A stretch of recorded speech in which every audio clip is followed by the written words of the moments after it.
So there you go. Welcome everybody, and hello to another session for In the Vineyard with. We're welcoming back Cathy Van Zyl, Master of Wine, and today she will talk to us about one of the world's most beautiful wine regions, Stellenbosch in South Africa. And she brought with her two winemakers that represent this region. So you don't want to hear from me anymore, I think. Cathy, I'll move swiftly to you to introduce the region and to introduce the guests. First, let me introduce my guests, but hello to everybody. Nice to see you all here, and nice to see such a great South African contingent, but also nice to see some people from London. I've said hello to most everybody already. With me today is Christo le Riche, who is chairman of the Stellenbosch Cabernet Collective. He's going to be telling us a little bit about that later. But before that, he's got some wonderful slides. If there's any map geeks, soil geology geeks in the lineup, it's coming. I'm very excited about seeing all the different terroirs and the soil types within the region. And joining him too is Alastair Rimmer, who is going to be helping us go through what is Stellenbosch, what is Cabernet in Stellenbosch, and then hopefully everybody has got a glass of Stellenbosch Cabernet along with them. Did you ask the poll yet, Moshe, what everybody has got? It's not, no, I will encourage people to tell us what they have, because if you tell us, Cathy was, well, during the week shortlisted some wines that we're going to concentrate on, but there's so many examples of Cabernets from Stellenbosch, so whatever was available to you, if you have something else, let us know in the chat. After saying that, my chat is closed, so now it's open. And yeah, so, and we might refer to it and compare what we are sampling. So, yes. Vivian, I know throughout the lockdown has been opening pre-2000 pre-2000 vintages, and she's got in her glass, I hope she still has there, a 1994 Canon Corp Cabernet Sauvignon. So we're going to ask her to tell us how that is faring a little bit later. So Stellenbosch is a university town within South Africa's Western Cape wine growing region, and it is also the name of the wine region, called a district under South Africans' wine of origin laws. It's the second oldest region in South Africa and was the first to introduce a wine route way back in 1971. Now, some critics compare Stellenbosch and its Cabernet to Napa and say what Napa is to Californian wine. It is a largely mountainous region and is fairly close to the ocean. But Elle, I think you've got some lovely maps that you can show us and paint a better picture of the Stellenbosch region, just to put it into context for those of us who haven't been there. Yeah, absolutely. Thanks, Kath. I'm a bit technologically not advanced, so bear with me. I'm trying to get us a broad picture. Can you all see that map now? Yeah, it is a view of Stellenbosch, but we're looking from the right of you. If you look at the smaller context map in the bottom right corner, you'll see the north-south arrow is pointing from the right-hand side of the screen to the left-hand side. So we're looking from the west to the east. Now, I think it's important to note that we've got False Bay sitting where my cursor is circling around here. Down where my cursor is here, further in that direction, obviously you've got Table Bay and the oceanic influence there. We've got the Bottleray Hills here, which is an important sort of sub-region. This is the Helderberg, which is obviously quite a big one. I'm just going to zoom in a little bit and try not to lose where I'm at. There we go. So we've got the Helderberg there. Then this is the Stellenboschberg. We've got the Jongershoek Valley sliding in here. Doesn't show it too well, but the other side of that Jongershoek mountain or hill there you've got the Banghoek Valley, and then lastly, but definitely not least, we've got the Simonsberg running through here, and you can see the Banghoek sort of joins as sort of a line almost across the top of the Helshoogte Pass. I'd imagine that's where we would differentiate. Going down over the backside of the Helshoogte Pass would be Banghoek, and down the Stellenbosch town side of the Helshoogte Pass we'd classify as the Simonsberg. So that gives you sort of a broader overview of what the Stellenbosch region is. I've then got a bit of climatic stuff that I can pull up for us, which I think is important. This is the mean February temperature. So this is the middle of our harvest period. And just broadly, just to give a context to where Stellenbosch is, this is Stellenbosch where my cursor is circling there. You need to, yeah, just share it. You've not shared it yet. Is it not sharing? No, just you still have to, your new slide needs sort of confirming. You need to share now. Let me try again. Christo is jumping in to the rescue, I think. Joy, the joy of technology. But it's an interesting. It's worth sharing the stuff that the guys prepared, because it's. I had a look earlier, and it's fantastic. Is this the one you're looking for? Yes. Okay. Alastair, do you want to talk? No, I don't have a cursor on it anymore. But yeah, I'll cursor. So you've got Stellenbosch, which is relatively moderate. If you look at the mean average temps, it sort of sits in the middle of the temperature ranges. If you go out to Franschhoek, Wellington, Swartland, you can see the Paarl. It is by and large much warmer than what Stellenbosch is, and I think that's important. And I think here you can see the influence, where the oceanic influence coming from the Durbanville side across and the False Bay side. So Stellenbosch, while obviously got good sun exposure, is not overtly warm.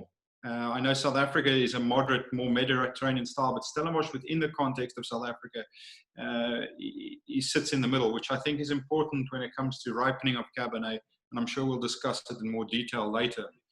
And then the last slide I want to show now, Christo, if you can maybe pull it up, is the broader soil classification, where it shows decomposed granite, shale, etc. Oh, I've got it again, but now I'm not sharing it. There you go. Yeah, so this is the geology map. Was this the one? Yeah, that's it. Now, again, where Christo's cursor is sitting is in the square part of that red stuff. And that the red legend is decomposed granite. Now, that's sitting off the slope of the Helderberg there. The little blue dot below his arrow there is the Helderberg. And if you move across, Christo, towards the Jonkershoek or the Bottleray Hills, sitting in a lot of that red decomposed granite.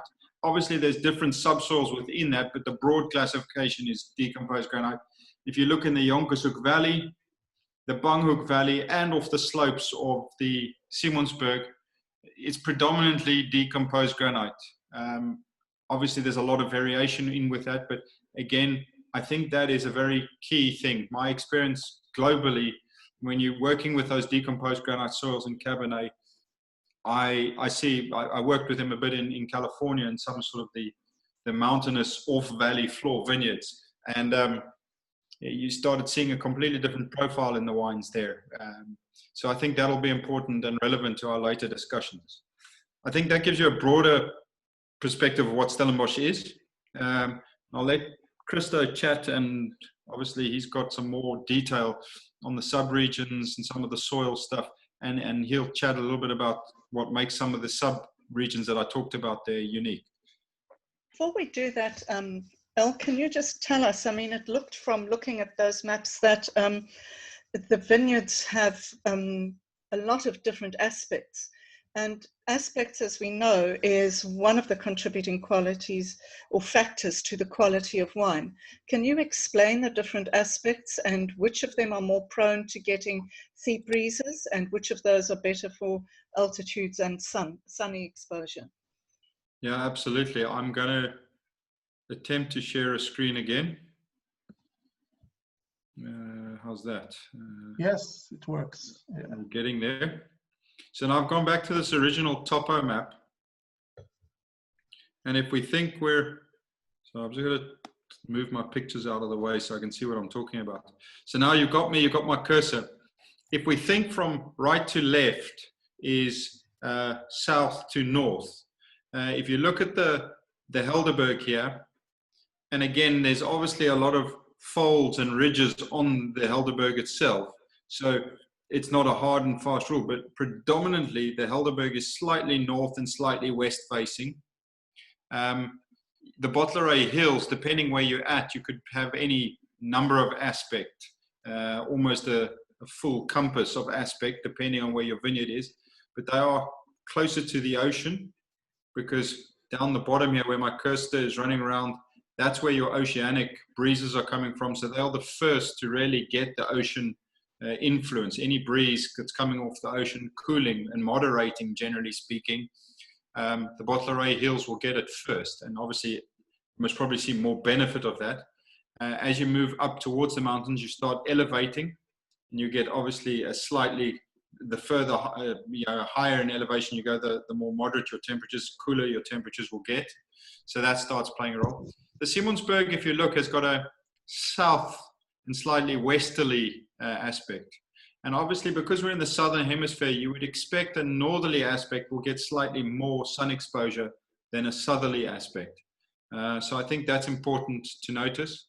The Jonkershoek Valley, depending where you're at, is also, again, south to west facing, but it also sits in the lee of the Simons, of the Stellenbosch mountain here, which can have a moderating effect, especially in the summer months when the sun is setting down here somewhere.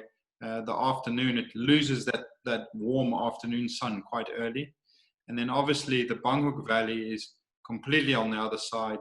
It's practically facing north but east, so it's more of the morning sun exposure and less of the warm afternoon sun exposure, which I think is also, again, it's important.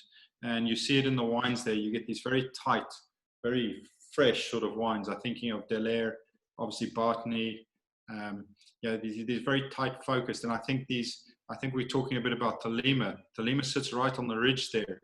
And I think they're more classified as Simonsberg, but you definitely see some of that freshness and that tightness that would be associated with a cooler site. Whereas the Helderberg wines, and I get a lot of fruit off the Helderberg for where I work at Kleine Zalze, again, they've got some classic elements to it, but they generally, for me and in my wine and my experience of them, carry a little bit more weight and power. The tannin structure is a bit more bold. Whereas there's a lot of tightness and classic elements to the Simonsberg wines. I'm referencing Thelema, Luke's Plus Spot, Glenelly, places like that. They've got these really tight, Tukara even, these tight focused wines. So it's quite interesting and obviously a very important part of it. One must also, if I'm going to zoom in a little bit on the Helderberg here, what I've talked is very broad aspect, but if you look at these, and you can't really see it here, but these are folding fingers. So that aspect is facing more north, and this one is facing more south. So I've talked broadly northwest, but that's the uniqueness of Stellenbosch. There's a lot of site-to-site variation, and the terroir variation between relatively small distances can be quite dramatic because the aspects can change quite dramatically. Are these amongst the highest vineyards in Stellenbosch, Helderberg slopes? They are pretty high. I actually don't know. I think maybe a Louis who's got a lot of vineyards on the Helderberg might be a better place to answer those answers. Okay, so we yes, I just need. Yeah. We wanted to ask about the specific wines now, because we got a very nice detailed variations in the different wards. And maybe for those of you who don't know, just maybe take a couple of steps back. Stellenbosch is a large area. It's a big area, and it's divided now to 7 wards. Am I correct? 7 wards that you have now a bit more word identity, and people source still grapes from different wards and still blend them. It's absolutely fine. But you see, as Alastair just explained, fruit from different wards, because the distance and the geology exposure aspect can be very different. So there's more, they draw more on the differences and highlight them in different wine characteristics, which we'll talk about when we come to tasting them. So Cathy, do you want to launch into the actual wines that you listed there? Well, we have, I actually think it would be quite interesting to have Christo talk about the soils and the specific aspects of these farms. And I know that we do have a lot of the winemakers. I can see them on the screen here in front of me. But we're going to be tasting, I've got in my glass 21 Gables from Speer. And that comes from a single vineyard on the Helderberg. And then I've got Jordan that comes from the Greater Bottleray Hills. Several of the, Alastair's got 2 wines, and I think Christo's got 3 there that he's going to taste. But as I say, we've got the winemakers to talk them through. Christo, do you want to talk a little bit about the various sub-regions or the wards as we know them, and what they bring to the table, and then we can talk a little bit about the wines that we've got. Yeah, I think so. I'm just going to touch on them a little bit lighter at the start, and then as we go into the different wines and the different regions, I think we can dig into a little bit more detail. Otherwise, it could get a little bit, I think, overbearing and just too technical.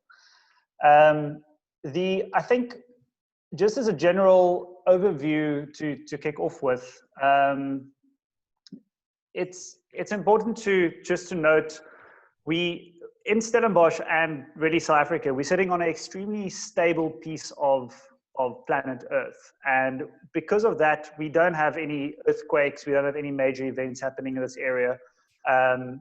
We've really been here for a very long time. And it's almost like the rest of the continents have moved off away from Africa. Now, that's probably the perspective, because it always put us in the middle of the globe, but I think it's kind of cool that Africa is always in the middle of the globe. They've just got us upside down. They just must turn the globe the other way around so that we're at the top. That's true, that's true.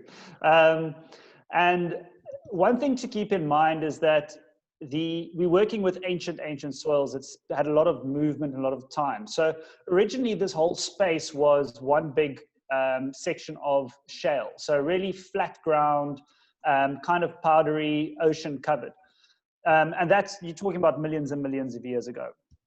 And then in time, we've had granite protrusions pop through the shale. So if you look at Stellenbosch in general, we've got a lot what we call Tygerberg shale coming through here. Now, Tygerberg is an area just to the west of Stellenbosch.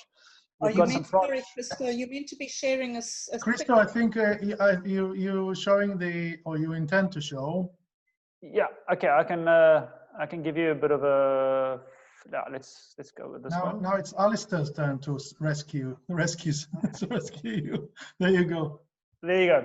Yeah. Okay, so just quickly, you've got basically this shale components that were sitting there originally, and then through this granite started popping up, and you had these kind of what they call granite plutons moving up in the region, and then you also had obviously plates moving and the mountains forming in and around it. So what we have here on the screen is a cross section of, if you basically take a knife and you cut through Stellenbosch like a cake. You've got the tip of the Helderberg mountain on the right-hand side.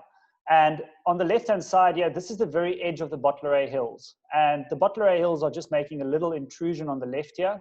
Then they drop down to kind of a hilly direction. You've got the Eerste River, which is the major river flowing through Stellenbosch, with Meerlus, the very popular estate that's sitting on the banks of the Eerste River. Then you've got another hill, more yearly protrusion coming in, a second river, and then you start moving up the slopes of the Helderberg Mountain. And if you look at the bottom here, you'll see the Greyrack, which is the Tygerberg Formation. So that's the shale that's really originally been lying, and you'll see remnants of that still sitting throughout the hill slopes, even sitting up towards the top of the Helderberg Mountain. Then you've got more heavily weathered granite sitting on the lowest slopes, which is kind of the lower foothills of the Helderberg Mountain. And then on top of that, you've got more what we call these deep red soils. And that's typically what they say, oak leaf and tukulu, which will give us, let me just give you a picture of it. These are the deep red soils. So they've actually got a lot of water holding capability.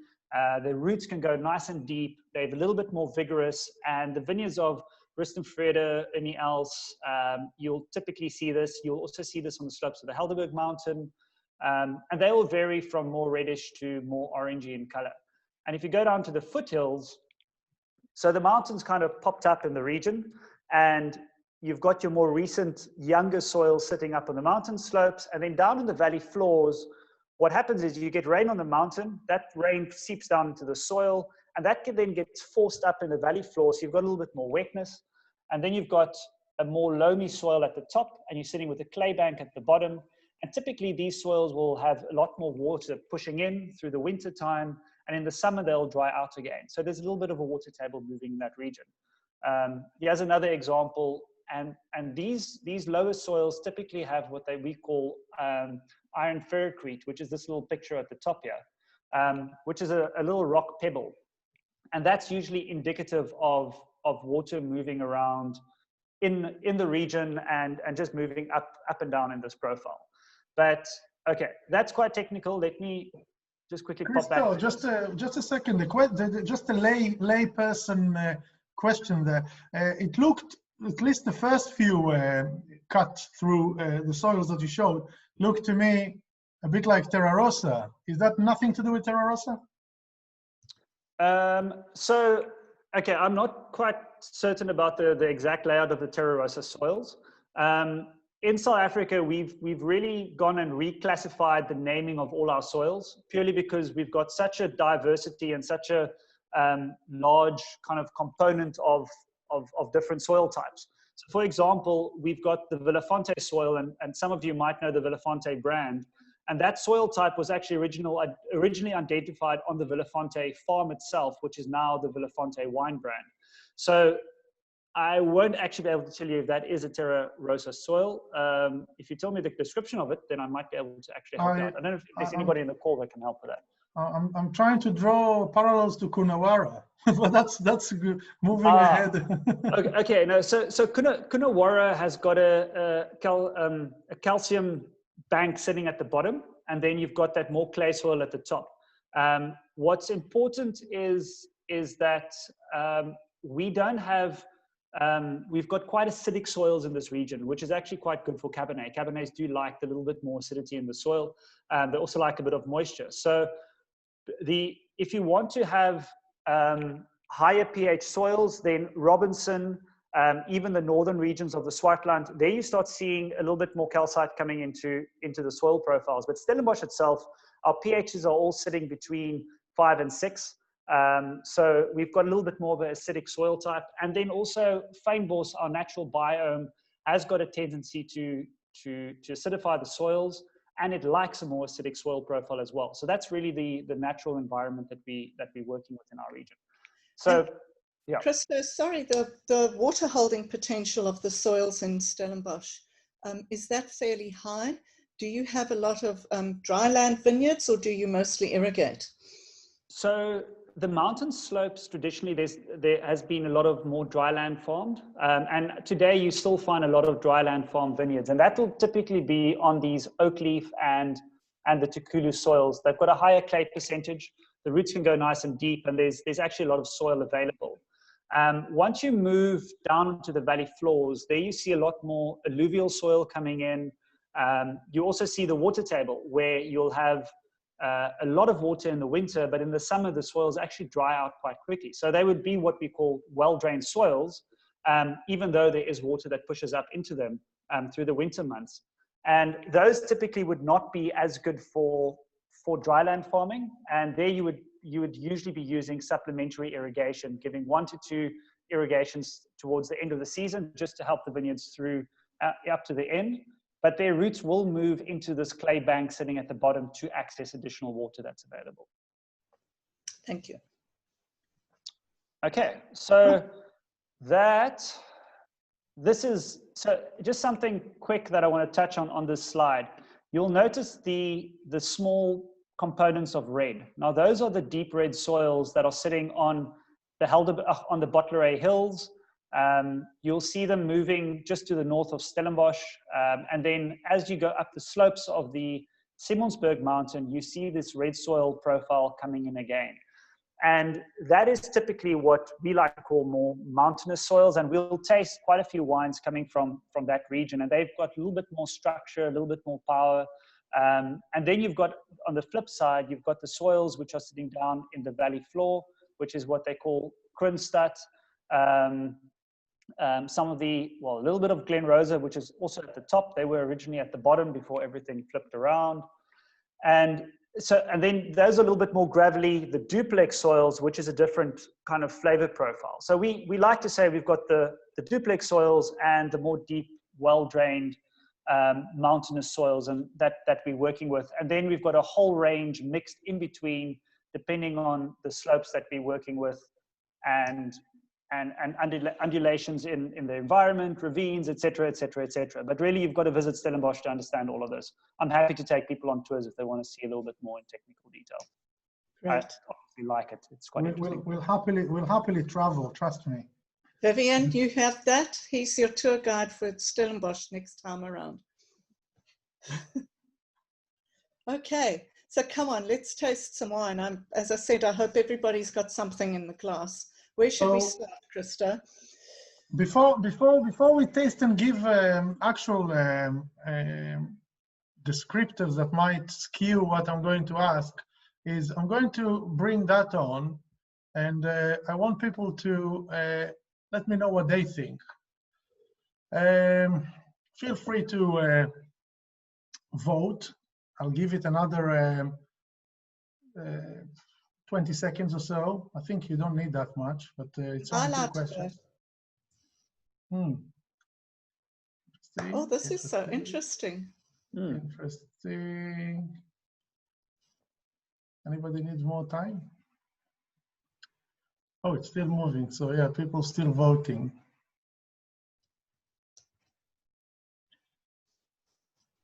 And okay, I think I can. No, there's 5 who haven't voted. Okay. There you go. So that's the poll as you voted. 70% of you think that it resembled more old world. And earlier we were talking about what is old world, because there's not many old world Cabernet Sauvignons that are pure Cabernet. But because I want to ask about the effect of or the inspiration for the first, maybe going back 40 years or 50 years of the Cabernets of old. And but I'll let Cathy start the tasting, and then I'll ask my questions as we taste. Okay, so Christo, I've got the 21 Gables. I haven't checked the chat to see if anybody's got 21 Gables with me, but that comes from a single vineyard on the Helderberg. Would you like to tell us a little bit about what characteristics we can expect coming from the Helderberg? And then if we got anybody from Spear here with us who can talk to the wine. I don't know if we've got anybody from Spear here, but Louis Stradom's actually on the call, and Mark LaRue is also on. Mark, I don't know if you maybe want to chip in just about the Helderberg's characters and what you actually experience on them. Yeah, Kuni is also on. Kuni also there. Yeah, Christo, thanks, guys. I think the poll was actually quite interesting because a lot of people asked me, are we old world or new world? And I think the percentage ratio was pretty much my answer. We're somewhere in the middle, but leaning towards old world. So 70-30, I think, is a good bet. I think if you bring back, you don't have to go back to it now, Christo, but that swirl slope on the Helderberg, I think it really depends where you're sitting from an altitude point of view, whether you're touching that red clay type soil or you're hitting the more sort of gray rocky type soil. Because I feel in the Helderberg, especially where Waterford is sitting, and that's sort of a lot of my reference of we sit. So we sit quite high, and our soils are extremely rocky. It's divided between granite as well as sandstone. And I feel sort of the rockiness, the amount of drainage, and we have almost like a white clay rather than the more yellowy or red type clay. And this, I feel, adds a lot more sort of dry tannin structures. It's not necessarily fruit-driven wines, but it's more sort of dry Cabernet, almost like cotton wool type expression that you get on the palate. And aromatic-wise, I get a very strong sense of earthiness, almost like a sense of cold stone. And I do find a lot of these characteristics across the Helderberg, even though we can chat to Louis and Kuni and them as well. And they're a little bit more on red soil, but you also get that almost cold stone, earthy feel. And I think this has also got to do with the climate, the ocean influence, the Helderberg being relatively close to the ocean.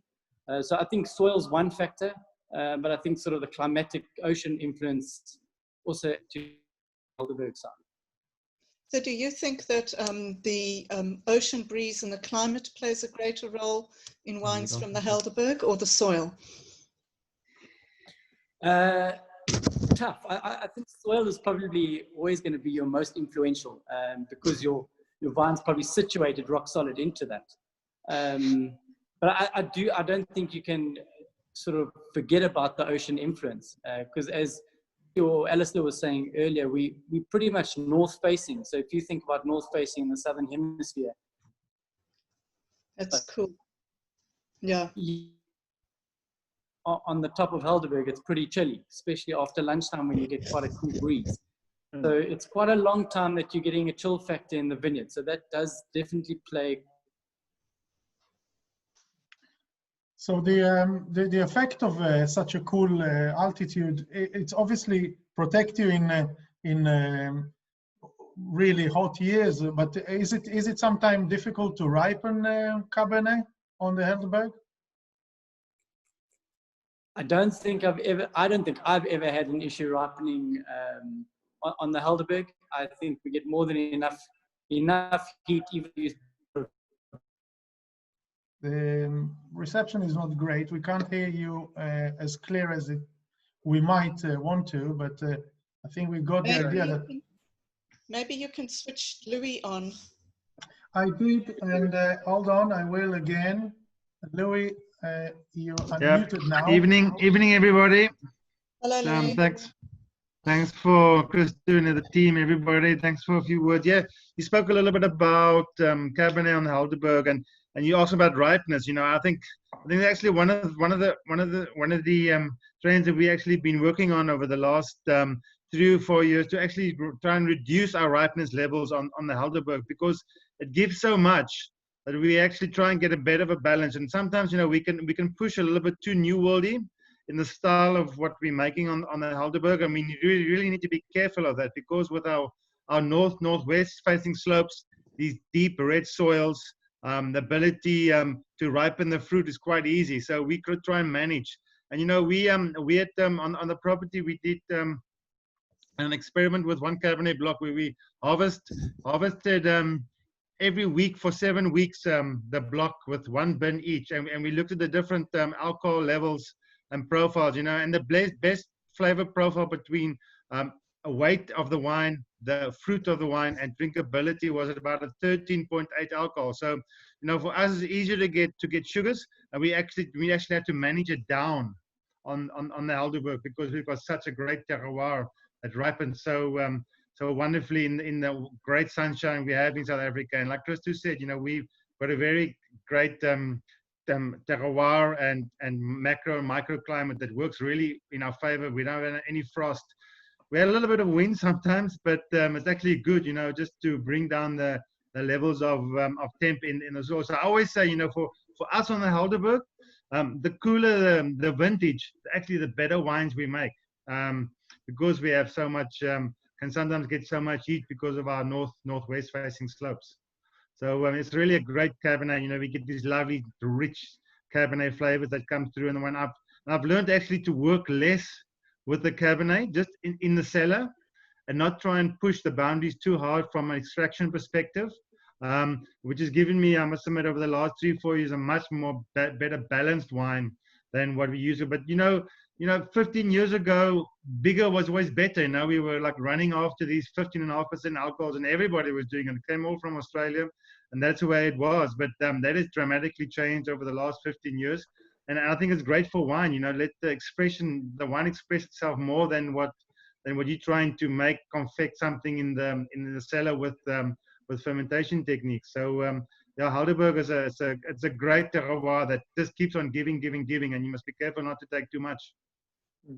So I'm sorry to deviate here, but I understand that Helderberg is not yet recognized as there's no specification, like a word kind of recognition. Why is that? Is that difficult to categorize or to map? Louis, did you want me to? You can come in on that. I think the definition is quite clear, but I think Christo is a little bit more clearer on that. Yeah, we've actually been sitting. We've been sitting with at the moment in a process. We've been discussing the Helderberg region, and I'm just looking here on the shared map. So, or rather, actually, let's sorry. Try and go to. I'm just going to. You have a better map. Yeah. I've got a better map. I've got lots of maps. Let's look at this one. I like maps. I'm sorry for the difficult. I'm sorry for the difficult question, because everybody's singing the praise of Helderberg. I think go on. Yeah. So the difficult thing is at the moment. So we in the moment at a process of discussing Helderberg now. If you consider, the Helderberg mountain is really the only mountain that is completely surrounded by vineyard regions. You've got Vergelegen sitting here to the east of the mountain. Vergelegen, Lourensford, Morgenster are all on these slopes, sitting on the Skarpenberg, and then also Lourensford has got a lot of vineyards sitting on the eastern slope of the Helderberg mountain. On the flip side, you've got the more planted and more variety of farms sitting on the north or northwestern slopes of the Helderberg mountain. And then you've got the lower regions, which is kind of this section over here, which is traditionally called Helderberg region. It's got the Helderberg postal code, but they're on the lowest slopes of the Helderberg. So you can really split the greater Helderberg region into almost 3 or 4 different micro or smaller climates that you're working with. And at the moment, we're in a process where we are trying to distinguish which actually fits in where. But they all have a long traditional link back onto this Helderberg mountain. Unlike something like the Simonsberg mountain, which Stellenbosch only has the southern slopes linked to it, you've got the Stellenbosch mountain, which the southern slopes on this section have got their own character as well, and they'll probably also become a ward in time. So you've just got to consider that the establishment of a ward does take it's a democratic process, but it's also a scientific process, which everybody goes through, and it goes through a series of phases to get there. So we are in the process. We will hopefully figure it out quite soon, but there's definitely a lot of different kind of smaller wards you can work with in and around the Helderberg mountain, and we're in the process of actually defining them in more detail, so that, as you can see on this map, you've got the red sections, which is Polkadry, the Bottleray Hills, the Devon Vale, Simonsburg, Jonkershoek, Banghoek, those are the wards that have already been established, but we'll go on into the newer sections. And on that point, I want to just link into what Louis was saying as well. From the 1970s going through the 80s, I know Kevin was also on I think he might be on the call as well. He was a little bit earlier. Going into the 90s, the 2000s, and even now, the faces of Stellenbosch Cabernet has changed. The style has evolved, and we're really in this exciting phase of figuring out our soils, figuring out our terroir. And although we've been planting here for 100 years, the Bordelais have been doing it for 200 years, and the Bordelais is kind of, it's got a river, and then it's got the banks on the river slopes. We're working with an incredible amount of varying structures, mountains, winds, soils, climates, and then you don't even include the variety of people groups that are working in here, who all have got very strong opinions. And all of that factors into kind of the style of what our wines are. And I think that makes Stellenbosch so exciting, is there's such an evolution and so much change happening. And although it happens a little bit more under the surface than, for example, in the Swartland, I think there's such a attention to detail and such a love for the soil and the farms. If you actually start chatting to the farmers in the region, that it's only a question of time before we'll really be able to give you a lot more detail on what every single region is tasting like and identifying those characters. And to touch onto the Cab Collective, that's one of the reasons why we actually started the Cabernet Collective, was to be able to actually take a varietal within the region through which we can tell the story of Stellenbosch's diverse terroirs, which includes Chardonnay, Sauvignon Blanc, Shiraz, and a whole variety of varietals that work really well in the area, but Cabernet can tell that story to just such a clear picture. And yeah, that's one of the reasons we actually doing the Cabernet Collective as well. Not wishing to scare you, Christo, but on top of all the elements that you named, Cathy was also wishing to talk about clones. I don't know if we have. So, yeah. We won't get there. Before we move on, because I think we should, I just want to say that I have got the Spear 21 Gables in my glass. I'm finding that there is a restrained fruitfulness with quite a lot of graphite character on the nose, and definitely some garrigue or herbaceousness coming on it. There's a lot of black fruit for me in this wine with very, very tight tannins. Does that fit, Christophe, with what you expect on the Helderberg, or Louis, or where have you gone now? Okay. Yeah, I think there you are, Mark. Is that what fits with you? I think it's almost a savoury toned Cabernet, but it doesn't lack for fruit. Yeah, that's basically been my take on most of the fruit I've worked with the Helderberg as well. Character olive topinard is one they'd like to use. I know Johan from Spear always says that he uses the word garrigue on a regular basis in his wines as well. So you've got this lovely, rich, black fruited wine, but it's got this beautiful savory element in it as well, which is that it doesn't get sickly sweet and overly sweet fruited. It keeps that lovely balance and elegance in the wines as well. Okay. I agree with your sentiment, Cathy. That's very, very typical Helderberg, and that like more tighter tannin that comes through on the Helderberg. That the time, you know, if you look at the Alto Rouge, how they brought actually Cinsault in to make the Cabernets softer and drinkable. And I think, you know, with the techniques that we have nowadays within the wineries, we can rather work with, like you touched on clones and fermentation techniques to actually manage our Cabernet tannins much better than we did say 10, 15 years ago. So I think it's managing those clones, and we've got the fortunate to have really close to 11 different commercial clones that we can use with different tannin structures on the Cabernet, and with that you actually can understand and build your Cabernet with different tannin profiles from the different clones of Cabernet. So I think it's that's also been a really interesting trend over the last few years, is understanding your Cabernets better. And it's Cabernet is just not Cabernet, you know. It's understanding that what you getting, the fruit that you're getting from the different clones to to build that puzzle that you have in the cellar of that Cabernet with much more building blocks than what we had previously. Cathy? Just so, Cathy, to add to your notes, I think that was very much spot on. But just to add to when you mentioned the herbaceous side of Cabernet and the Helderberg, I think you think more of like a tea leaf tobacco type of herbaceousness rather than a cool mint bell pepper type of flavor. No. Yes. So I think it's definitely, I think Cordoba really set the trend, obviously, with Cabernet Franc, really pushing on the Helderberg is that strong tea leaf type of tobacco character added to the Cold Stone and everything else you mentioned. Really beautiful. It's Stellenbosch now, Mark. Where do we go to now? I wouldn't mind talking with and then Kuni I see is on. I presume Kuni from Rustenvrede, not another Kuni. I've got the Rustenvrede in my glass, and I just think it's appropriate to, these are the two Helderberg wines, and your tasting note for the speed could have echoed a lot of what I see on Kuni's wine.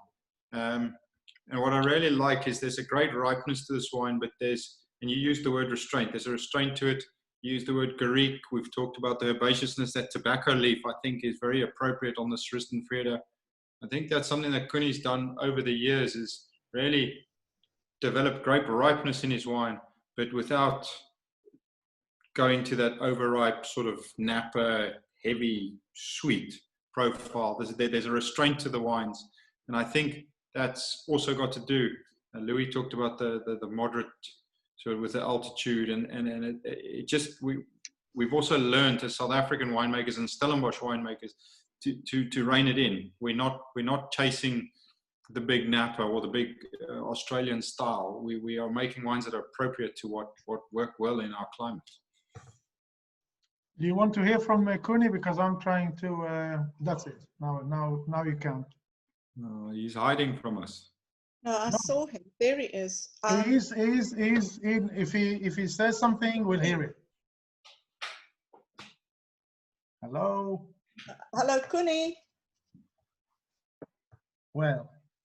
Yeah, it's not muted anymore, but for whatever reason, we can't hear it. Might come back to him later. Do you want Alastair to talk about your maybe second wine there? Oh, now he muted himself again. Can't. It's all right. So yes, Cathy, what's the third? I think we're now down to the third wine on the list. Well, I have Jordan. I think there were some people. Let me just check there. I've got the Jordan, the long fuse. Who's here from Jordan? Jacques on the call. Sorry? Jacques. Jacques, is he here? Jacques. Okay, he'll be now. Jacques can talk. There we go. Yes, I'm here. So please tell us about this long fuse Cabernet Sauvignon. I mean, there's the story of the boulders going everywhere. So it's really a special vineyard with some special soils. And then also it has some influence from the ocean. How much of an influence does those sea breezes play? Yeah, we definitely have influence, both Indian and Atlantic Ocean, but we're obviously very close to False Bay. So yeah, and we have to plant very low down on the farm just to get proper ripeness. As soon as you go higher up where the Chardonnays are, it becomes very cool. And I believe we're about 4, sometimes 5 degrees Celsius cooler, the side of Bottleray we're on. So ripening is very late. Harvest is sometimes also very late. And all over Bottleray, the trend is that we get more elegant cabs. I won't say lighter, but elegant, soft tannins. And yeah, we can't really over oak. We have to be very gentle with the oak, very gentle with working the wine. So it's mostly pump overs. I know Dani at Kaapstad on the other side, they get a little bit more ripeness because they've less of that sea breeze coming in. So they get a bit more alcohol on that side, slightly more bigger, fuller wines. our side less fuller, but still lots of great fruit. Yeah, and for me it's more old. 25 years ago, when people were not using so much oak, and it's more fruit-driven, elegant, soft tannin wines. Not mostly decomposed granite. I'm not going to get into the soils too much. We've discussed it in length already. So, Cathy, we're halfway through the tasting, and that is, we heard from a Helderberg grower from Bottleray, but it's a question that I'm really keen to ask is about the history and what was the Cabernet like 40 years ago, or maybe even further, and the style of winemaking back then. I'm sure that back then people were far more inclusive of fruit from wherever they could source fruit from within Stellenbosch. So what style of winemaking back, let's say in the 70s or 80s, and also if they stood the test of time? I know that Vivian is tasting some wine that is quite old, but Cabernet, shall we call it, before Louis mentioned the, I think he referred to the Parker era, but if we go back and 20 years before that, how did the wine stood the test of time? Well, let's ask Vivian first if her 1994 has stood the test of time. It has, basically. What is it exactly, Vivian? Sorry, what are you drinking? It's, I don't know if you can say, it's Canon Cup 1994 Cabernet Sauvignon. Okay. And it's one of the things I find interesting, having spent the last 91 days tasting 20th century wines. We decided it was time to clear the cellar. And so much of it is much lower alcohol than anything we've got now. This is 13%. And I think they're holding up because they are softer. And I mean, today, this is drinking so beautifully. When you look at the back label here, I mean, they're very clear. Whoever did the tasting sheet says age of sort of drink it. They've taken it up to 2010 and rising on the back label. You can see a chart. I don't know how well you can see that. They predicted to do the recommended.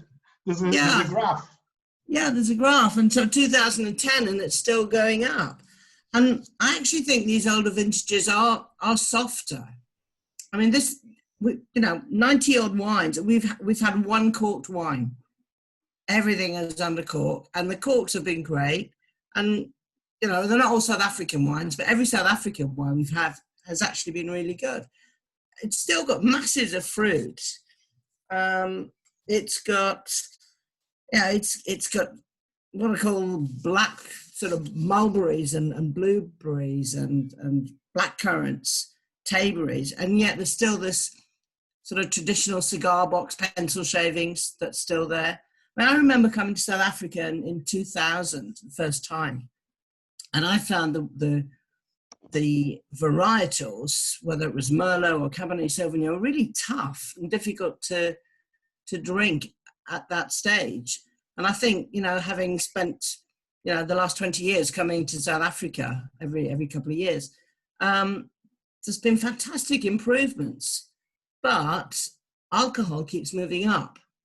And I wonder whether the wines produced today are going to last in the way that these did. I don't know. There's lots of winemakers in front of me that can tell me. It's very interesting. Very interesting. I wanted to draw on your experience as a visitor because, as you said, you've been to South Africa probably 20 times in the last 20 years. And I know that you have an intimate knowledge as a tour guide. So knowing the wines and visiting them and revisiting them away back in London and when you're there on site and seeing these old styles and how they hold and reflecting the new style or the more modern style.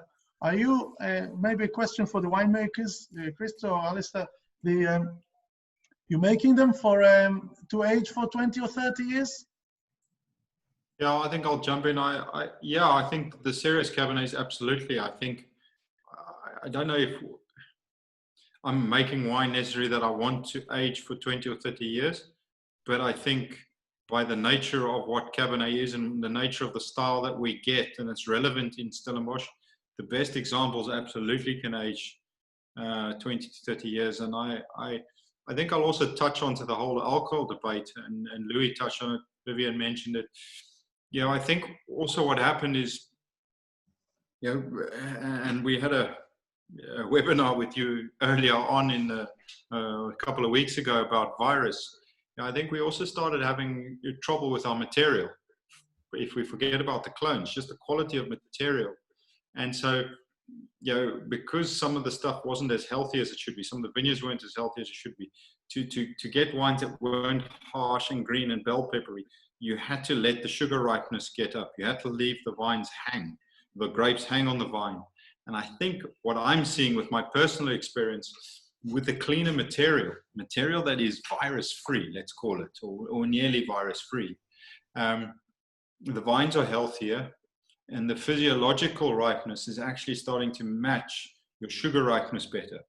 Vis-a-vis, I think we are starting to see, and it will be interesting to see what a couple of other winemakers have to say about it. My experience with Cabernet and clean, healthy Cabernet, virus-free Cabernet, is that I'm finding that I'm getting the flavor, the flavor ripeness, the physiological ripeness, generally speaking, at slightly lower sugar levels than I historically have in the past with less clean material. So I'm hoping, I think stylistically, we are definitely moving away from those, someone used the word Parker style wines, those riper, fuller, new worldy style wines. I think we're starting to find the niche that is South African Cabernet. And because we are, as an industry, addressing the quality of the planting material, we're finding freshness and purity without needing to push the ripeness levels as much from a sugar point of view and vis-a-vis an alcohol point of view. And we're finding these wines. And I've got to say, some of my best lots are now coming off relatively young vineyards. And I'm excited to see what they'll look like when they're older and more mature. But relatively young vineyards at surprisingly low alcohols. Historically, even in my short tenure at Kleine Zalze, 14.5 is sort of the standard operating procedure, maybe even a bit north of that for our Cabernets. In the last couple of years, as some of my young vineyards have come online and starting to hit maturity, I'm harvesting those at sub 14 alcohol quite often. Not because I'm trying to get the alcohol down, but because the flavor is there at that sugar level. So it's pretty exciting. Yeah, I'll just chip in as well. One also needs to consider that whether you're looking at Napa, Bordeaux, Saint-Emilion, Coonawarra, the entire wine world's alcohols have gone up. I mean, Saint-Emilion is producing 14.5 to 16% alcohol wines. So there's been a worldwide trend, whether it's the Parker era or whether it's climate change or what it is. There has been a shift in alcohol levels, and I've seen that with my dad's winemaking, where he hasn't really changed his picking styles, but there has been a shift and a tendency upwards in the alcohol levels. But we have definitely started swinging that back around, and I think Mark and Kevin Arnold, and Kevin's just joined the chat as well. I know they've been doing a lot of work at Waterford to really rein in their sugar ripeness on the wines, and they're consistently getting sub 14% alcohol wines. Kevin, I don't know if you want to join in and just give a comment on your view on this topic of alcohol and how that's changed over the period of time. Yeah, thanks, Christo. I guess it's all about the vineyard and ultimately the flavor profile that you want to get into your wine. Ripeness for me is about vineyard management. And I think ultimately, if your canopy can be managed in such a way that you get even ripeness with inside the canopy, the same as that without, you can often pick at lower sugar levels, lower alcohol levels, and attain phenolic ripeness. So I think that for me is very, very important in terms of vineyard management, achieving lower alcohol levels. Yes, we're certainly working with a lot more knowledge now than we had in the 1970s. I was only 10 in the 1970s, so I can't remember that much about it. But there's Angela, you're probably the person with the longest wine tasting history here in the group this evening. Can you tell us a little bit more about the styles that you remember from the 80s? Have you unmuted me? Yes. Yes. Okay. Well, the one that really stands out is Velcomer. Billy did make Cabernet as well as the Velcomer blends, Bordeaux style blends, and he had very virus vineyards, but he treated the wines as they should be. He didn't try and extract too much. And the ones that were not over-extracted, not over-acidified, which was the big thing then, produced some very nice wines. In fact, Billy's first vintage, 79, I had one of those at Velcomer after Billy had died, at a sort of memorial for him in the early 90s, which doesn't sound very long, but for those cabs in those days, that was quite a long time. And it was fine. But it's all relative to what we're producing today, because there is much better balance, much more depth to the wines today. I think depth is a very good Yeah, point. yeah. Well, because of the winemaking, almost recipe that some people followed in those days. But I think, again, the main point, and I hope the winemakers who are tuned in to agree, that it's the viticulture that has really brought us to where we are today. Winemaking is one thing, but you can't make great wine from poor grapes, and the viticulture has so improved over and above the virus clean vines. Yeah, I think that's certainly what Kevin was getting to there as well. Yeah. Okay, should we move on to our next ones? The Lima, yeah. The Lima. We have, I know I saw Giles, but there's Thomas. He is on. So if Thomas would like to chat to us a bit about Thelema, the soils, and the other factors I'll that locate contribute. him. Hmm? I'll locate him just a minute. There he is. Yeah, so there you go. Just unmute, which takes, yeah.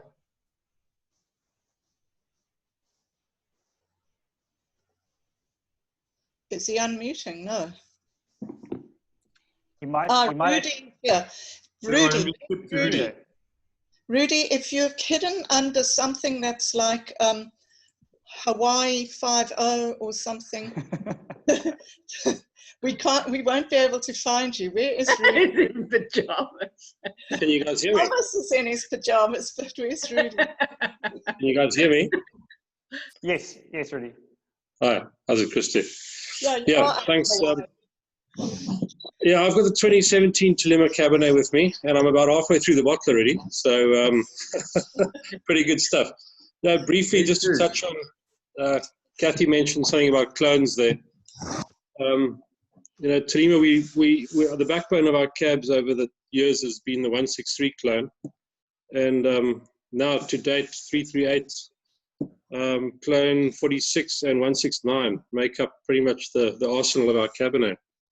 And I think I've been listening now to all the guys chatting and that, and I think it's almost for Cabernet producers in Stellenbosch, we almost need to take good viticulture as a given and accept that that's set in stone.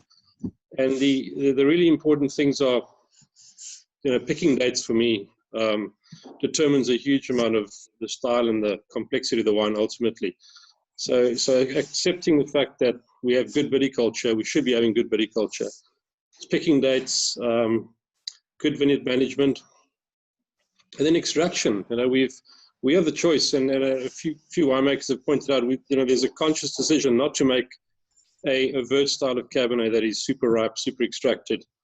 I think Stellenbosch Cabernets are much better within themselves, being made in a style that's currently being made in the region, and that's, I'm not going to dictate alcohols, but it's sensible extraction, it's sensible aging and oaking. It's essential that the winemaker knows the property, spends time there, and you really got to know your vineyards. And Stellenbosch, there's a good few years ago, I think it was Wine Magazine in those days, had a headline, Stellenbosch Kingdom of Cabernet, and that's exactly what the region is. And from a Tolima point of view, it's a varietal that's probably best suited, reds at least. And we're planting more Cabernet. We've pulled out some old vineyards now, and we've replanted. As I say, 338C is a clone that has done really well for us. And very typical, the Simonsberg, I think ourselves, Takara, Glen Ely, Rustenburg, Kanonkop, as you run from the south facing around to the west and the north side of the mountain, there's very interesting similarities in structure. Tannin, we seem to have a finer, softer tannin. We don't over extract. I think we do 2 kind of aerative pump overs a day. We handle our Cabernet quite gently, so we've been on either side of it. We've gone to more extractions a day, gone to less, and we're on a point now where I think it's all balanced out, and I'm very happy with the wines, and I think everybody at the property seems quite content with what we've got. So yeah, we're happy with it. Cathy? Who's got the Thelema in the glass, Christo or Alastair? Oh, I Because did. we tasted it yesterday. I did find those tannins quite soft, smooth and elegant. So I understand what you're getting through there. But Christo, I think you're tasting it, hey? No, I've got the Thelema, Cathy. Oh. Yeah, I must say it's I since my early days at university visiting the tasting room at Thelema, I have always loved this Cabernet, and this 2017 just sort of really just distills everything to me that I love about Cabernet. It's a beautiful counterpoint to the Ristenfrieder style, and I think if anyone ever gets the chance to taste, say the Ristenfrieder next to the Thelema, I think these are 2 very, very typical examples of a Helderberg Cabernet next to a Simonsberg Cabernet, especially that corner of the Simonsberg where Thelema is. The fine tannins, and really touched on the fine tannins, is very apparent. My wife, is not a wine connoisseur, she's a wine drinker. We had them both with dinner quickly, a quick glass of each, so just to warm up for the session. And I know the style of wine. I knew which wine she preferred, but she just said she tasted one, she tasted the other. And I said, I like that one. It's softer, and it's the fine, almost talcum powder like tannin. There's lots of tannin. There's lots of structure. There's lots of depth. Yes, the tannins are so fine on the Thelema. It is quite extraordinary. I know I loved the 2015 Thelema, but I think this is the first time I've had an opportunity to taste the 17, and I might have a new favorite Thelema, because the fineness of the tannin structure on this wine is extraordinary, and it's elegant, soft, but not dilute. Definitely not dilute. There's a great density to the wine, without being overtly powerful. And classic Cabernet like this, you'll go far and wide all over the world to find Cabernet as good as this. Alastair, are you sharing the screen? Because I'm wondering I if think that's Christo. Christo is trying to make a point. I'm just putting the photograph up so you can actually see where the Thelema property is. So they, if I'm not mistaken, I actually think that might be they're up top here. So that's the Thelema winery, and then they've got a couple of vineyards that are slightly north facing, which are on this. This is a small kind of little hill sitting just on the slopes of the Simonsberg, where they had a lot of their Cabernet vineyards, and then they're also sitting on the lower slopes and going up the Simonsberg mountain.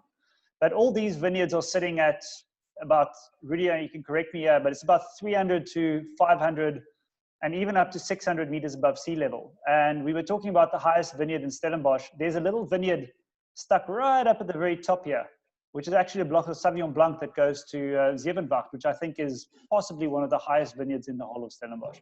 It's between them and probably the Chardonnays at Chile. I've just hit it back. Uvamira is also really, really high vineyards. Thomas Webb is saying 340 to 540 meters above sea level. Yeah. And, well, I think from there you can go straight over the top of that Helshoogte and down into talk about botany, Christo. Yeah. And Renel's also on the line, on the screen with us. Yeah, so botany, I've actually got the botany in my glass at the moment. They within the context of Stellenbosch, they're probably one of the newer producers, doing some really, really good Cabernets, and it's been a fun project to watch them develop over the last, I think, 15 years that they've been going, and the wines have really just been getting better and better and better.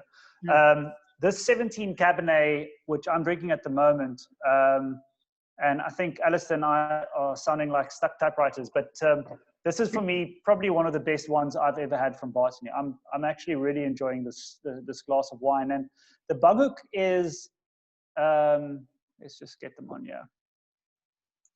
There we go.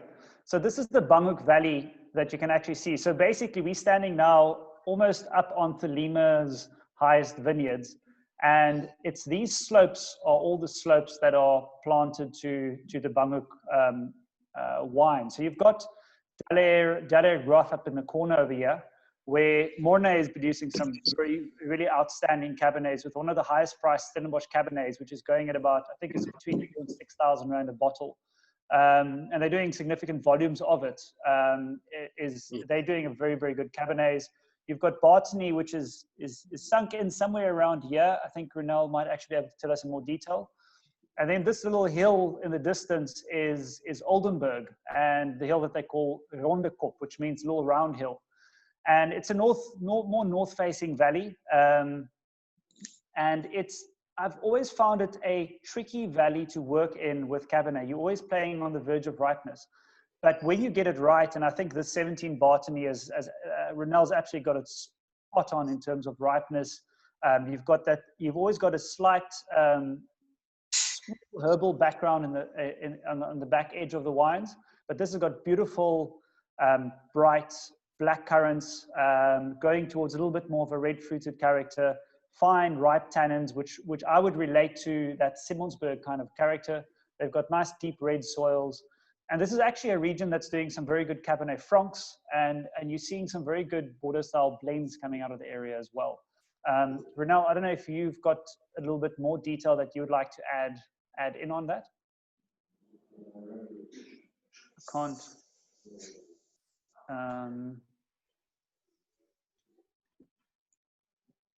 Can anybody find her or unmute her? I'll try and look here. Oh, look, there we go. Ask to unmute. There you go. There you are. Renel? Good. Hi, is it easy to Yay. Eventually. Is it easy to grow Cabernet in the Banghoek Valley? Yes.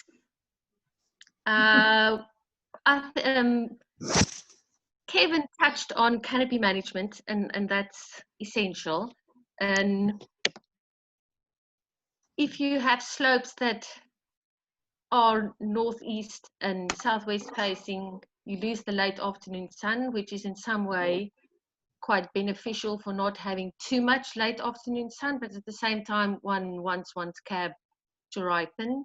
And we have done a lot in opening up our canopies, and that has really worked very well to get that fruit properly ripe. And we're not, with the limo, we're not really losing that cooler climate, not minty, but a little bit more of a cooler aspect in the wines that seems to stay there. But that beautiful fruit expression has come to the fore with a change in canopy management.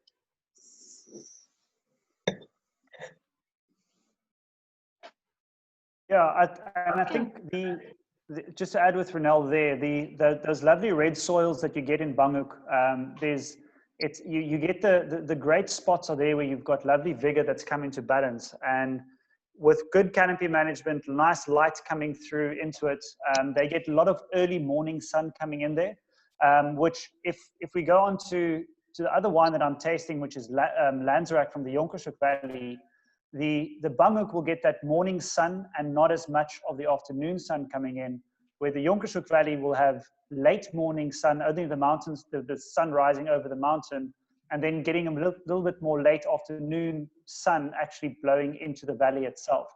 So two very contrasting regions, but both doing very, very good wines. But having the two wines next to each other is actually a very interesting contrast to make. So similar to having the Simmelsberg versus the Helderberg, if you're actually looking at Jonkershoek versus the Banguk Valley, they're sitting on the same slopes of a smaller hill slope, but it's actually just amazing what a great difference there is in the wines from the two sides. And I think I'll just go over straight onto the Lanzarak now, as to the next wine we're going to be doing. So Lanzarak is really one of the oldest properties in Stellenbosch. Their winery is situated right off the town border. And if you're going to ask any student from the 60s or the 70s, they'll tell you long stories about sitting in the bar at Lanzarak and just having a long good time. I know my mom always used to enjoy visiting it, and my dad, who's also on the call, can probably tell us a few more stories about the Lanzarak property and the hotel and the way they used to just enjoy hanging out there. Today it's a little bit more upmarket, 5-star hotel, spas in there as well. Absolutely amazing property. If you ever go around there, it's worth popping in. But it's actually amazing the slopes and the kind of soils that they're working with. So this specific Cabernet is a blend of two kinds of soils that you're finding in the valley. The one is coming up on the southern slopes. Well, it's on the northern slopes of the valley, but they're facing down towards the south. And this is a little bit, this specific vineyard is now about 28, 29 years old. It wraps around a hillside. So it's got everything from northwest facing to pure southerly facing aspects on it. And it's divided into 4 components. And the soil itself is a mixture between shale, decomposed granite, so there's a little bit more oak leaf soil, quite a lot of rock into it. It's a terraced vineyard, very, very steep, and just giving beautiful, very intense structure, and just a lovely character to that one. And then in contrast, the other blocks that are blended in is more valley floor, a little bit deeper into the valley. It's a ridge soil, slightly duplex, so this would have quite a lot of Table Mountain sandstone in it, which will wash down in the valley itself. And the Jonkershoek Valley is also the source of the Eerste River, which is the major river flowing through Stellenbosch. But one of the major characters of this valley is its windiness. So you've got the southeasterly breeze, and we haven't really touched, we've touched on what we call the sea breeze going through Stellenbosch. But in Jonkershoek, the sea breeze turns into a monsoon, and it can really pump down that valley at an amazing speed. And that plays a significant influence in drying out, especially these lower valley floor vineyards. So they'll have to have a little bit of additional irrigation, but as you go up the slopes, you can do dryland farming, and it's all around managing this wind component in the valley. And typically for me, I always find a lot of cassis coming out of the valley, with a slight herbal background on the wine, which is for me very reminiscent of that Bordelais kind of character.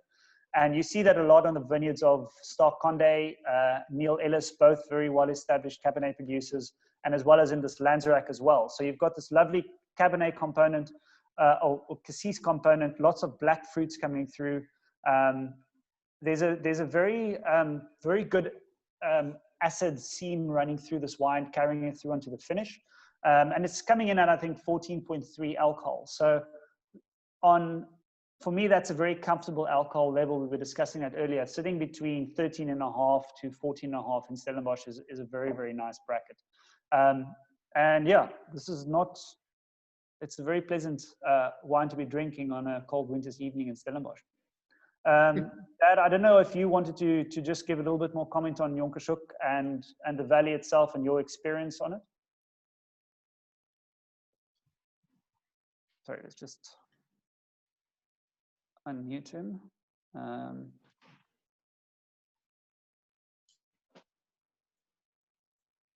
Oh, sorry, you're talking to me.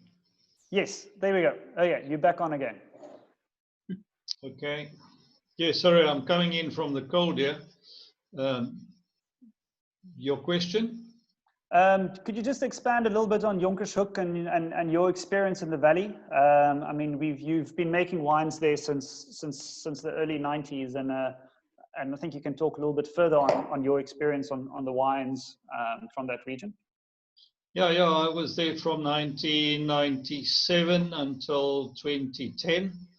I think the valley is characterized, as you mentioned, by the two aspects. The one is the portion that's on the foothills with the more Hutton red types, more of the fertile soils, as against the lower lying, more sandy, gravelly soils lower down.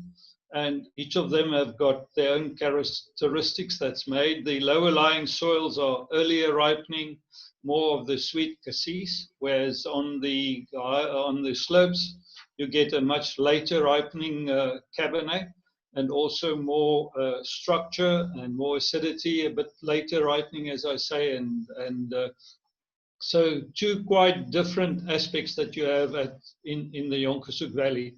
And the southeast, as you quite rightly said, comes through there. I think it's possibly comes with a longer way through than from the ocean, but it certainly is quite a characteristics of the Jonkershoek Valley.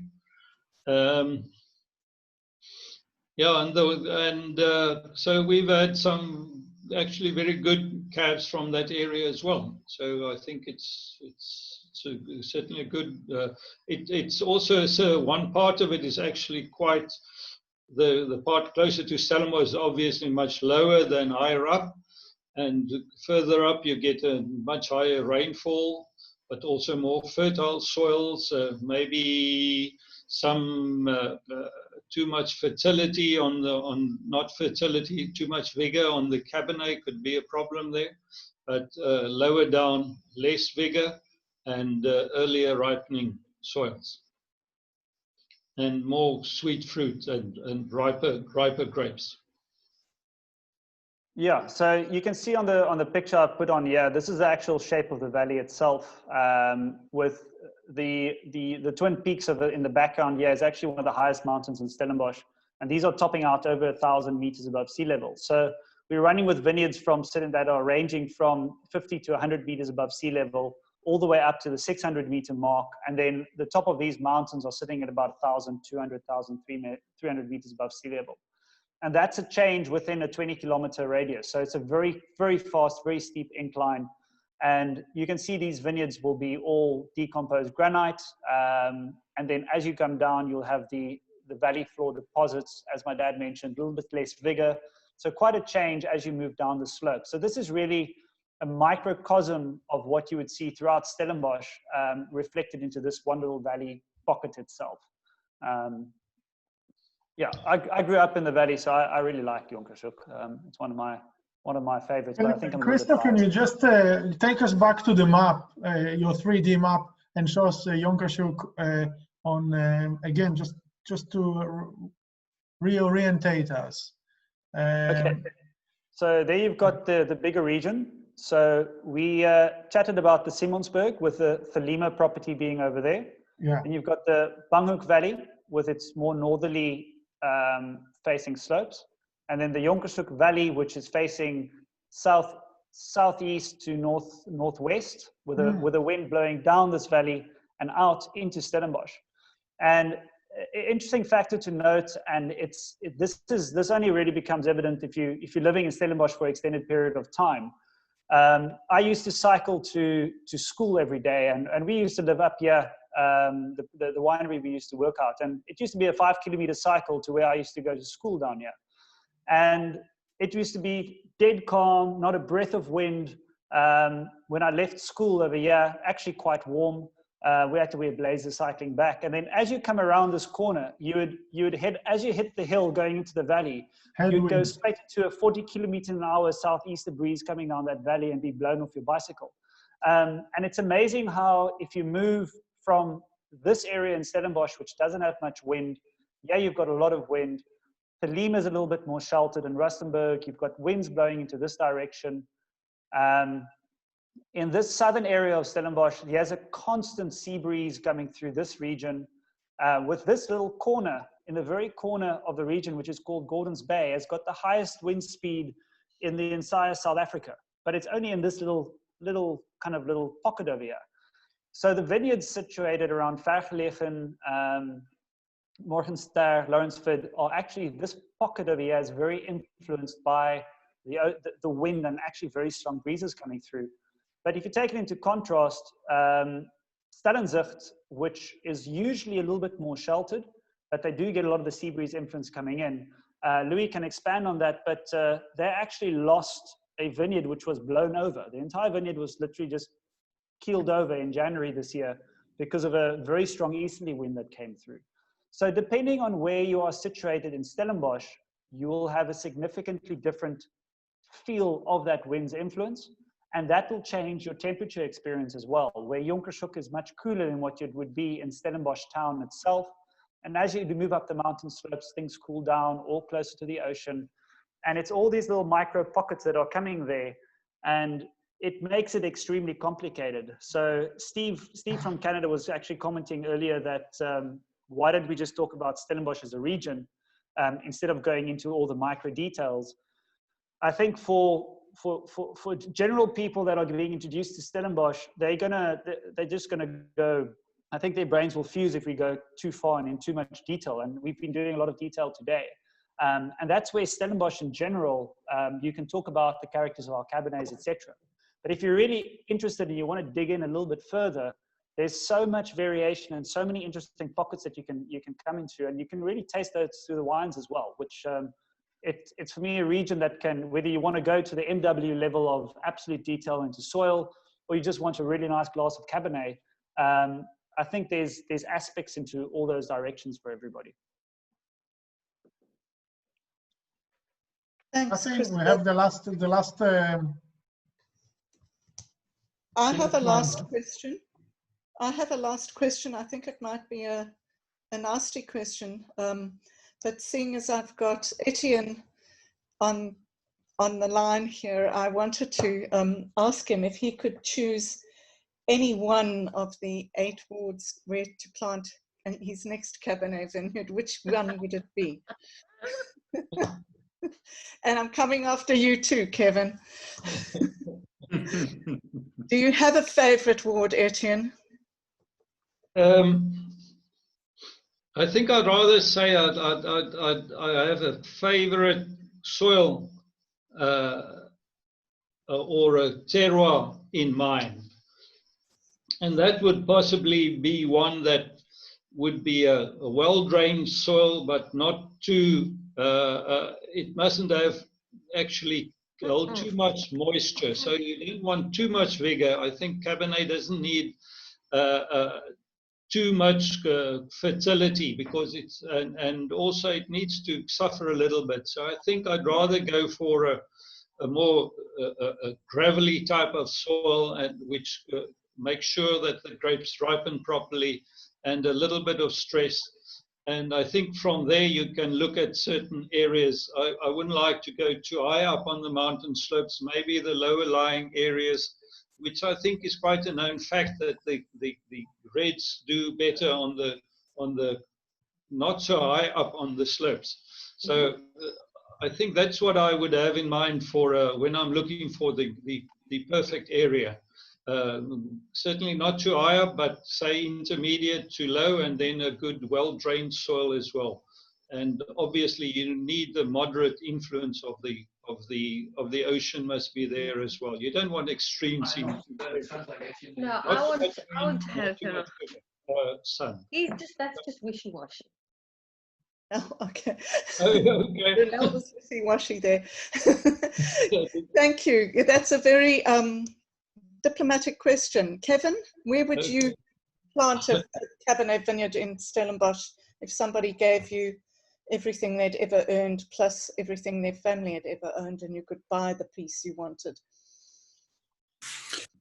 Cathy, yeah, thanks for the question. I think for me, what's important is the mouthfeel and texture of a great red and a great Cabernet. Maybe I'm a little bit old school and kind of more towards the old world. For me, it's about classically dry, less is more, and length of finish. And I find on the Helderberg, with the more difficult soils, less fertile soils, that we're able to achieve that. And I just love the dry tannins that kind of emulate from that style of wine. And being able to produce Cabernet anywhere between 13 and 13.5 and seldom above 14 is one of the greatest things that I've felt that we've achieved in the last 22 years at Waterford. Great. Fantastic. So we know where to come and visit you when you get old and can't move anymore. Okay. Has anybody else got any questions for our participants? Because I think, Moshe, we're at 9:30. Yes, I forgot, I realized that I forgot to mention in the introduction that we normally aim for an hour, but I keep kidding myself because we always spill into about an hour 20, but it's an hour 30 something now. But I just wanted to ask a tricky question now. Just, well, you have the emphasis, we were highlighting all the variations of your words, and to delve and to differentiate between the different regions, sub-regions. But as far as marketing your wines, I did a bit of research, and I think even in California, you have people that are quite hesitant or reluctant to use the AVAs on their labels. Do you think you'll soon or at some point will highlight your word on your labels and carry it with pride? And maybe Stellenbosch is a nice brand and a nice known region, but is the word coming to its to the fore now? I don't know who I'm asking, but somebody, if anybody want to answer, it's the question is to you. I'm happy to take that one. I think you've got to consider where we're busy talking about. I think in the UK, the use of AVAs or the use of the wards is definitely there because the market has been introduced to African wines for many years. And I think the general knowledge of our region is much higher. So there's definitely a space to be able to work more in detail and actually release those single vineyard wines. If we are ever working in regions like the US, possibly Canada, maybe even in going to some of the Asian countries, there the knowledge of South African wine, let alone Stellenbosch wine, is still very, very small. And we've still got long roads to go. So it will depend on the marketing strategy on where you're going to. You're definitely starting to see a lot of producers that are using those more ward classifications. You're seeing more single vineyards being identified. But I think it will very much depend on the wine and the environment that the wine is sold in. So our high-end, top-end brackets, so for example, Rustenburg Peter Barlow, the Riston Freda single vineyard wines, those wines are very much carrying, or the Rustenburg definitely carries the Simonsberg on it, and they're very proud of the region and the specific area where they're coming from. Neil Ellis does the Jonkershoek Cabernet Sauvignon as well, where I think if you're in a bracket that's selling to a wider region and a wider market and audience, you've got to be careful because we're not Bordeaux yet. And I think the awareness of the general public around the different details isn't there to the extent that you actually want to start muddling them. If you're still studying the story of Stellenbosch, let alone the intricacies of Helderberg versus Simonsberg. So there's definitely a balance on the two, and it will depend on different areas. But I think for us as producers and as a region, we need to focus a lot more into our wards, understanding them, describing them, and being able to put the information out there so that those people who do want to really nail down into the nitty-gritty of the wines have got the information at their fingertips, which is extremely important. And that's something we're trying to do at the moment is actually to give that information and that detail out. Okay. Sorry, did you want to, is that Christo, are you still with us? Because I think... Yeah, I've just got back. Sorry, I missed you there for a couple of seconds. So that point was made, right? Yes. Yes. I think, yeah. I think another. Sorry, Cathy. I think it also depends in which what price points you're selling your wine and what intention you have for your wine. Because if your strategy is to go into on-trade and you've got sommeliers helping you to sell the wine, then having that kind of knowledge gives them a talking point. Whereas if you're going into more off-trade where you don't have somebody helping to sell your wine, maybe it's not such a good thing. But I think it's a very exciting development. I would love to see, personally, I'd love to see more wards on labels, although I realize it might not be for everybody. And that brings me maybe to also another, my last question, I promise, but devil's advocate kind of question. We have Cabernet Sauvignon was obviously at the all-time high in popularity in maybe mid-90s worldwide, and you have maybe a slow decline worldwide since, you stuck with it, and you created the collective as well. And maybe you can just, Christo, tell us what's the reason. I know it's Stellenbosch can grow a multitude of grape varieties, and all will grow well. But why the Cabernet Sauvignon when a lot of regions, even in California, of course, they have fantastic Cabernet Sauvignon, but they now try to appeal to different markets with all sorts of a bit more exotic grape varieties. There's an age-old saying of stick to what you know and what you do best. I think having a variety of new varieties, something interesting, something different, is very interesting. But in the end, if something works in a region, it works, and you don't need to reinvent that wheel. And I think the Bordelais and even more so the Burgundians are one of the greatest examples of that. Burgundy, if you go into Burgundy and you tell them to plant Assyrtiko, I think you'll be chased out of there. You might be shot. So yes, it is interesting to have a wide variety of interesting new varieties coming through and being discussed. But Cabernet always sells, and the same with Chardonnay. It's another variety. Cabernet and Chardonnay, it was the ABC years, and now it's the CBA years, where Chardonnay is back again. So that is the ebb and flow of the market. And I think if we're going to be chasing, I think most farmers will tell you that as you're starting out and you're very green in the new farming phases, if you try and chase the market out of a winemaking point of view, you are always going to be 10 to 20 years behind, because if you plant a vineyard today, you'll only be harvesting good quality fruit when they're 20 years old.